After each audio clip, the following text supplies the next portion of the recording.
Bom, então, boa tarde a todos.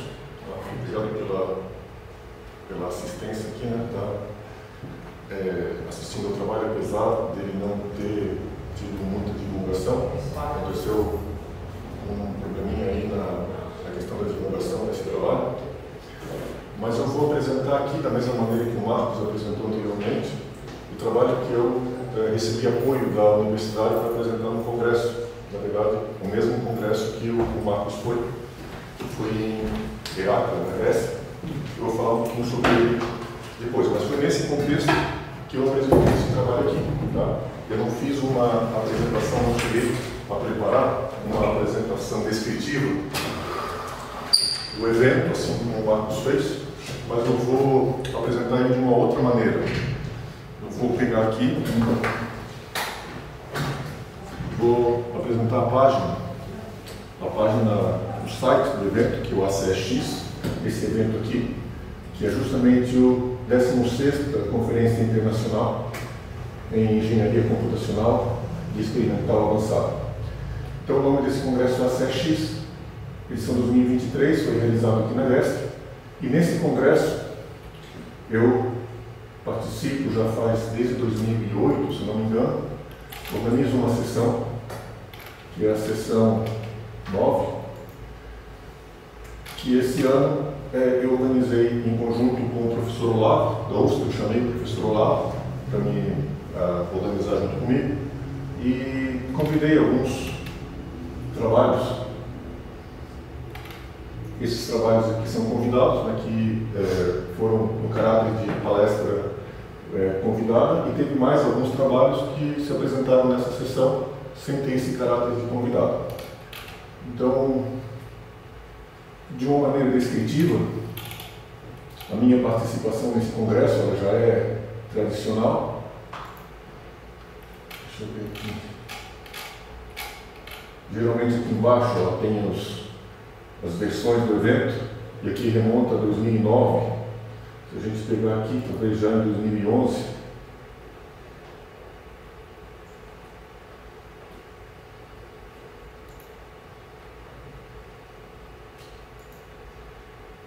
já tem aqui em 2011, sempre trazendo convidados diferentes, né, tentando trazer, nesse caso aqui era o professor era o Sérgio Fracino, do ITA, aposentado já atualmente, mas contextualizando a minha participação nesse congresso. Né? Então, fazia algum tempo já que eu não participava de maneira presencial, inclusive por causa da pandemia, e nesse ano eu consegui voltar e refazer alguns contatos. Aqui estão as palestras plenárias que o professor Marcos citou. Essas são as 3 palestras, os 3 professores que fizeram as palestras plenárias. E o próximo evento vai ser em Barcelona. Essa mesma conferência é realizada todos os anos, e no próximo ano vai ser em Barcelona. Tá? Então, dentro deste evento, dentro da sessão especial que eu organizo, que é a sessão 9 de otimização, o meu trabalho que está aqui é o que eu vou apresentar, que entrou como Opening Talk nessa sessão.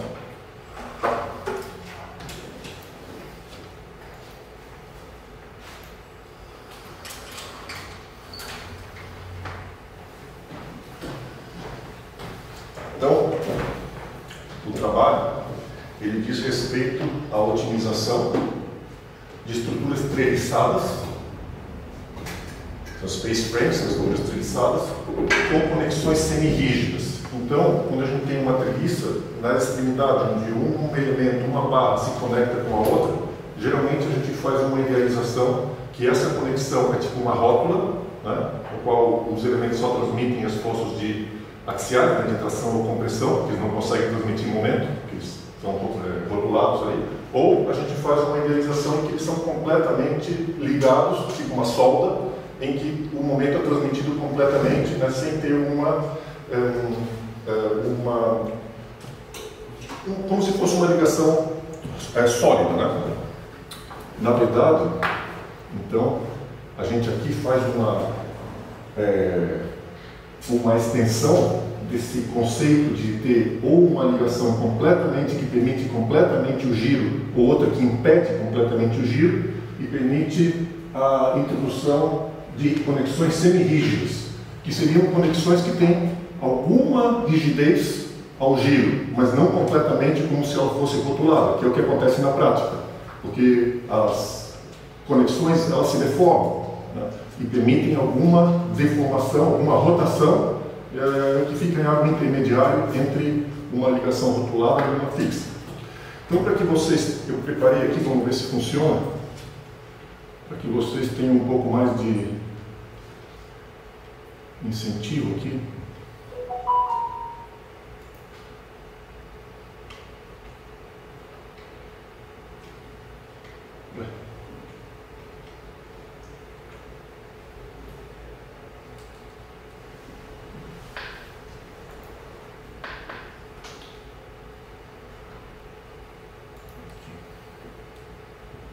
Vamos ver se funciona aqui. Tem que baixar.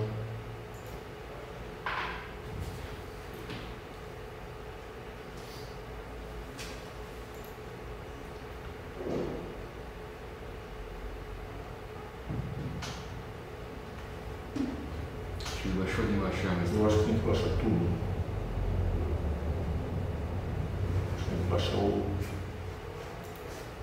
diretor. Pasta.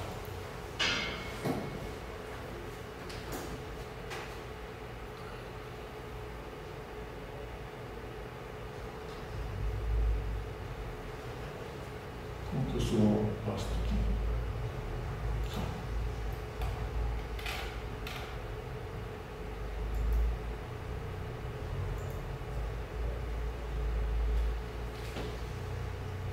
Vamos ver se vai rodar isso aqui.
Tá, então, por exemplo,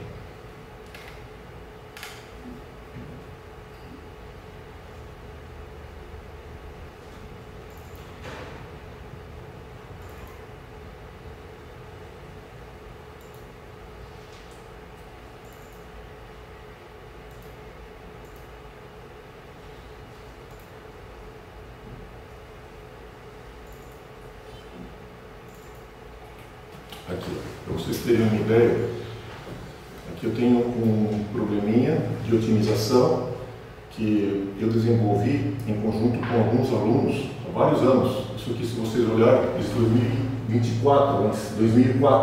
2004.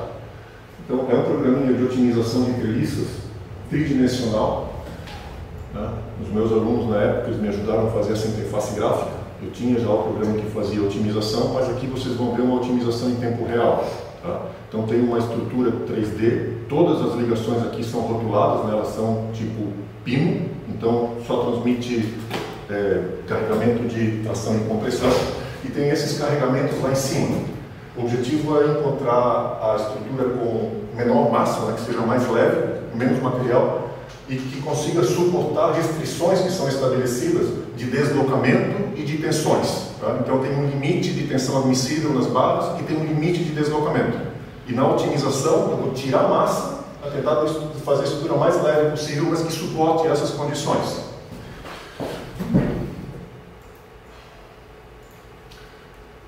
Então, à medida que no programa vocês vão vendo aqui a redução do peso, vocês vão vendo aqui que a estrutura vai sendo modificada. Nessa otimização, a gente permite a modificação das coordenadas, então da geometria da estrutura e da área das seções transversais, que podem ficar mais grossas ou mais finas.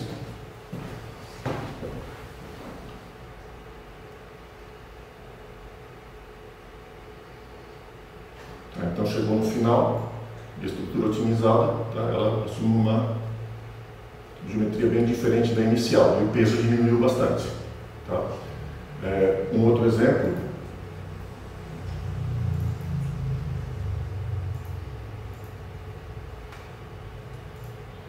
é o típico problema chamado da roda de bicicleta,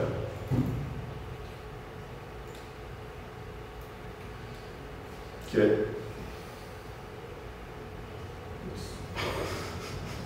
também aconteceu comigo. Que é uma goza no nosso prédio. Então, nesse problema aqui, ó, vocês imaginem que eu tenho simetria aqui. Tá? Então, eu tenho uma estrutura treliçada também, todas as ligações são tipo pino, e ela tem simetria para cá. Então, do lado de cá, ela está apoiada no outro pino. E tem uma força aqui, aplicada. Eu quero também encontrar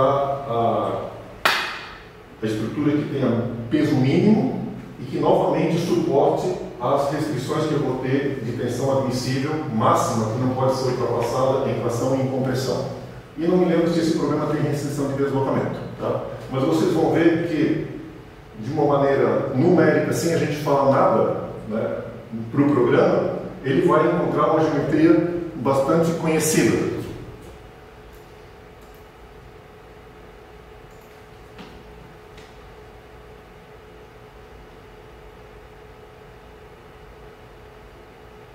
Que é a geometria de uma roda de bicicleta. Né? A metade de uma roda de bicicleta, se vocês considerarem com simetria aqui, né? Então aqui são os raios de bicicleta, vocês veem que automaticamente a gente consegue uma estrutura. Na qual, tanto nessa quanto na anterior, vou colocar mais uma aqui,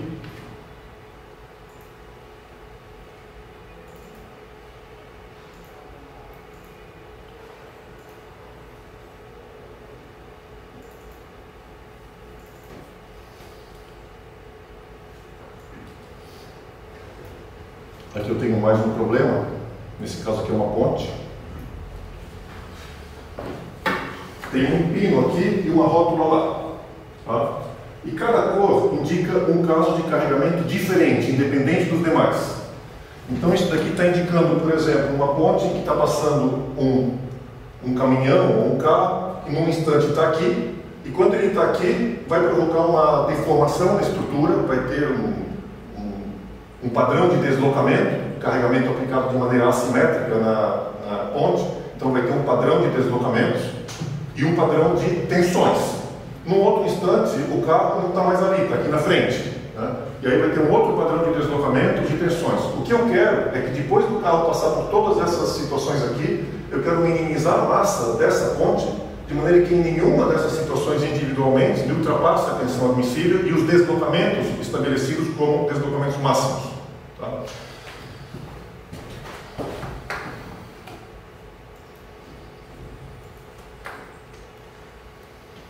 Vocês vão ver que inicialmente ele distribui massa e depois ele começa a modificar a geometria. E ele vai começar a ficar mais alto para ganhar maior rigidez, porque tem restrição de deslocamento.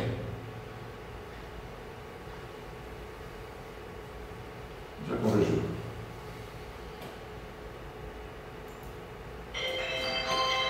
Bom, esses problemas que eu mostrei são problemas onde todas as conexões são do tipo pino. Tá? E nesse trabalho que a gente apresentou no congresso, agora deixa eu tentar voltar aqui, a ideia é estender esse tipo de análise para estruturas que tenham nas suas ligações essa introdução de uma rigidez intermediária, né? Uma conexão semi-rígida. E esse parâmetro de rigidez também passa a ser um elemento na otimização. Então eu otimizo quão rígida tem que ser a conexão, além de otimizar a área da seção transversal e as coordenadas, para distribuir rigidez maior ou menor nas conexões para conseguir o projeto ótimo. Então, colocando aqui, né, a motivação, é porque hoje tem muitas, as estruturas reais, elas têm um comportamento semi-rígido, tá? A gente, na hora de estabelecer o problema de otimização, além de ter o custo, que eu quero no final das contas otimizar o custo dessa estrutura, né, do material, quando eu minimizo o volume, a massa, eu estou diminuindo o custo. Mas o custo da massa do material não é tudo. Eu vou ter o custo das conexões também. Né? E se eu coloco uma conexão do tipo pino, ou se eu coloco uma conexão do tipo rígido, tem custos diferentes. Tá? Então, quando eu vou modificando isso, eu também tenho que colocar isso na conta de quanto custa a estrutura. Então, existem algumas maneiras de fazer isso registradas na literatura. A gente adotou, seguiu um padrão e propôs algumas modificações, porque a nossa abordagem é diferente daquilo que está na literatura. Né? Mas existem como fazer a introdução do custo das conexões na função objetivo, que no final das contas é o que eu quero minimizar, que é o custo do material mais o custo das conexões. E aqui eu mostro o que acontece numa conexão semi-rígida. A própria conexão, ela tem uma rotação, né? Não é a rotação da viga. A viga, ela se permanece, digamos, perpendicular à conexão, mas a conexão é que gira. Tá? Então a gente introduz uma questão que a conexão ela vai ter uma rigidez que permite um ângulo φ. Tá? Esse ângulo φ seria a rotação da conexão. Nesse processo de otimização, a gente vai focar em duas coisas. Quando a gente otimiza a estrutura, não sei se vocês chegaram a perceber, muitas vezes a gente tem estruturas ótimas que são compostas de um monte de barrinhas finas. E isso pode ser ótimo do ponto de vista matemático, mas às vezes não é prático para a manufatura. Tá? Então a gente pode ter, o projetista, ele pode querer algo que não seja exatamente o ótimo matemático, mas que a gente consiga dar uma limpada na estrutura para que ela tenha menos barras e seja mais fácil construir, seja viável construir. Então a gente, um dos focos, a gente introduzir uma maneira de fazer diminuir a complexidade geométrica que pode aparecer nesses problemas de otimização, das estruturas ótimas. E um outro aspecto é lidar com as áreas das seções transversais dentro do processo de otimização. Eu não posso escolher, na prática, qualquer área. Né? Se eu coloco para otimizar, digamos que o meu otimizador vai dizer que a área de uma determinada barra tem que ser 143,6 milímetros quadrados. A outra vai ser 432,6 milímetros quadrados. Eu não tenho essa margem contínua, porque comercialmente eu não vou encontrar, eu não vou ter disponibilidade de uma área qualquer. Eu vou ter que procurar no catálogo. Né? E no catálogo vai ter seções discretas, ou essas são padrões comerciais. O comprimento, as coordenadas, né, que aumentam ou diminuem, eu tenho margem, porque eu pego uma viga e corto ela no tamanho que eu quiser. Né? Então eu posso otimizar do tamanho que eu quiser, mas a área da seção transversal não.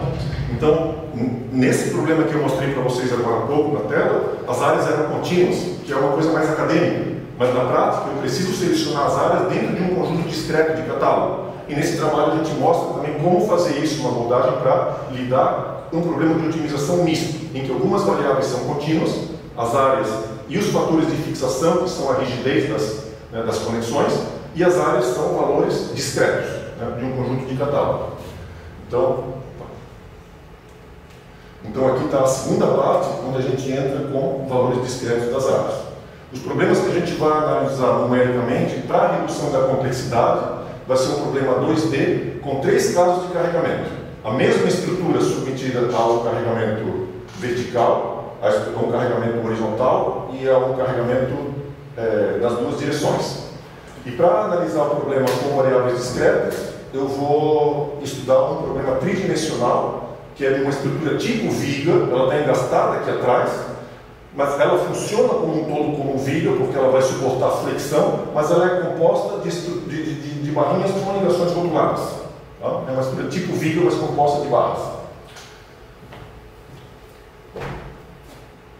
Então aqui alguns exemplos de estruturas práticas, né, onde a gente observa que tem estruturas treliçadas aqui no teto de um estádio, e vocês veem aqui o tipo, o padrão de conexão, e nessas conexões a gente não pode dizer que é uma rótula perfeita ou uma ligação completamente rígida. Então a gente tem uma motivação prática para estudar e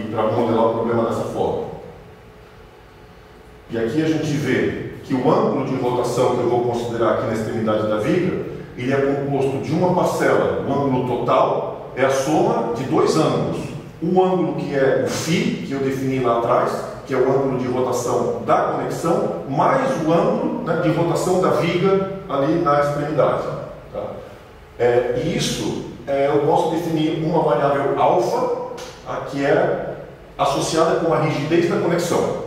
Tá? A gente pode fazer as continhas aqui e a gente vai ter uma variável alfa que, quando ela é 0, corresponde ao pino, e quando ela é 1, vai corresponder a uma ligação como se fosse soldado, tipo viga. E quando ela é entre 0 e 1, vai ser uma conexão que tem uma rigidez parcial, né, que permite uma rotação, né, intermediária, que não é completamente livre para girar e também não é completamente sólida, ligada como se fosse uma solda.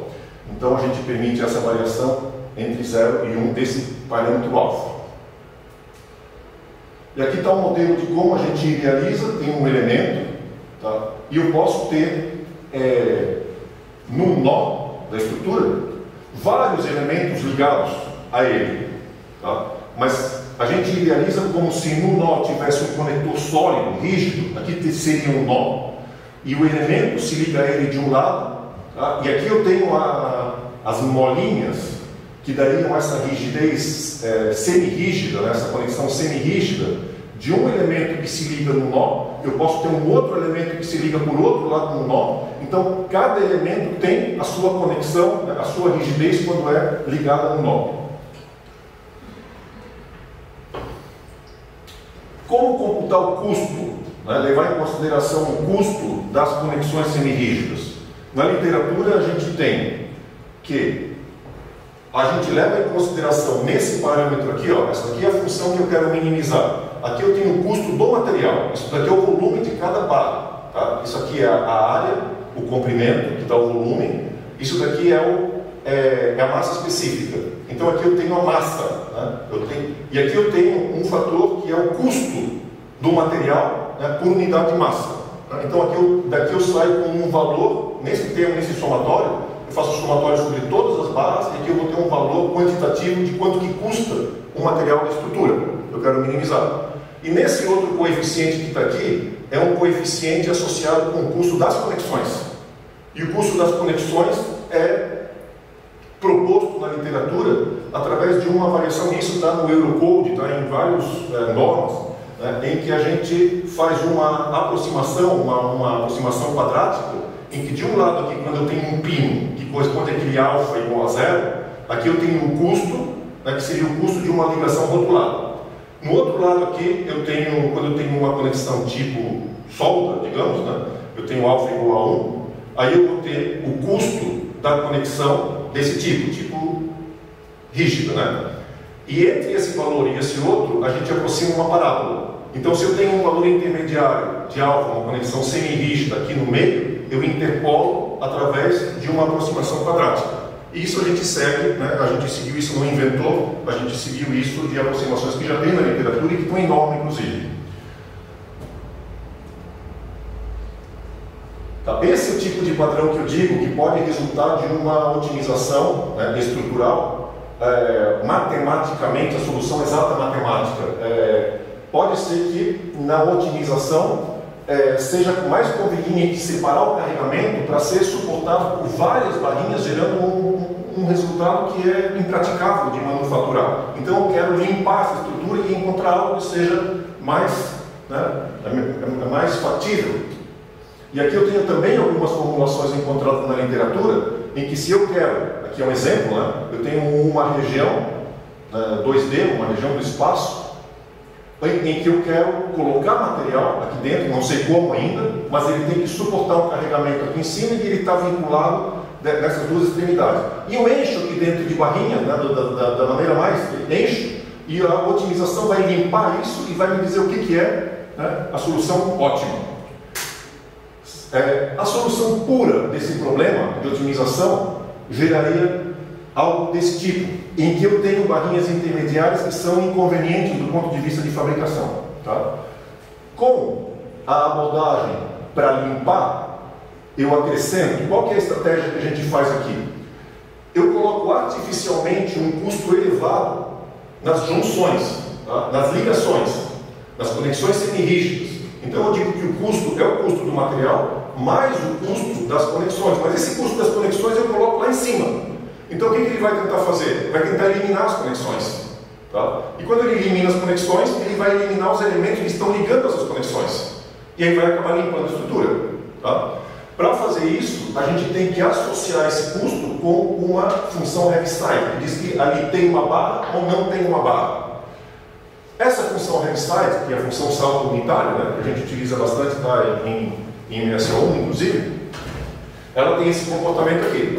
Ela sai de 0, vai a 1, e aí se mantém constante aqui em cima, né? É a função salto unitário.